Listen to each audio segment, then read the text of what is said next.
One, she said she loves the idea of these elevated structures, sees a lot of places where they would be appropriate. What is the approximate range of cost? Understanding there are lots of variables. Is dirt cheap.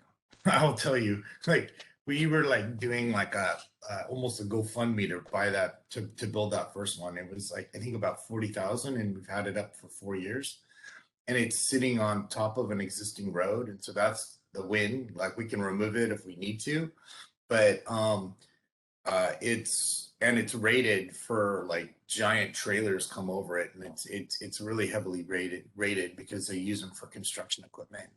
And it was brought out from Arkansas, and so it was like 40,000, I think, installed for that, and it's 100 foot long. So it's shockingly cheap compared to everything else we do in California, it seems like.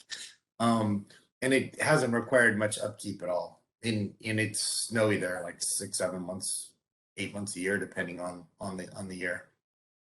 So I have another question on that. Is that something that you have to reduce speed to go over, or is it just like a regular surface and there's no change in yeah, snow plows? That's a good point too. Yeah, what Yeah. implications for the traffic going over it? I think you do need to slow down just because of the kind of coming up onto it.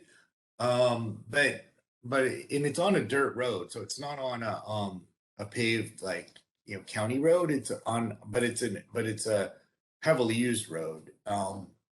And so I think that the traffic speed there isn't really great already, I'd say. We can ask Cheryl that as a kind of offline question for sure. Snowplows go over it. She's got great photos we have some cameras on the side, so we're catching vehicles going over it. And it seems like there's not that I mean, it's amazing how robust it is because those spacings below it are, there, I can't remember the distance between the spacings below it, but it's pretty well supported. If that helps.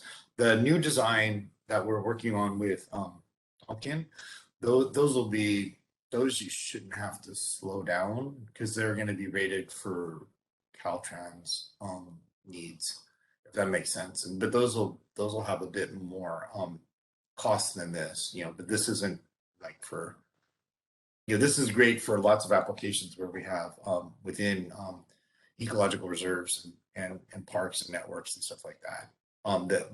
The ERS that we're deploying now.